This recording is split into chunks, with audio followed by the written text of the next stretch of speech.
అమరావతి పనులన్నీ ముమ్మరంగా జరుగుతున్నాయి.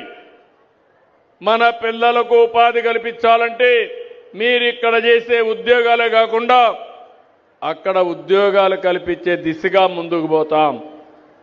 ఆ ప్రాంతాన్ని మీరు గుర్తుపెట్టుకోవాల్సింది 2028కి ఫేజ్ 1 పనులు పూర్తవుతాయి. ప్రపంచంలోని ఒక సుందరమైన నగరంగా అమరావతిని తీర్చిదిద్దే బాధ్యత మేము తీసుకుంటాం. విశాఖపట్నం వస్తుంది, అమరావతి వస్తుంది, తిరుపతి కూడా డెవలప్ చేస్తాం. అక్కడ వెంకటేశ్వర స్వామి ఉన్నాడు. వెంకటేశ్వర స్వామి పేరు చెప్తే ప్రపంచంలో ఉండే హిందూస్ అంతా తిరుపతికి వచ్చే పరిస్థితికి వస్తారు. దాన్ని కూడా డెవలప్ చేస్తాం.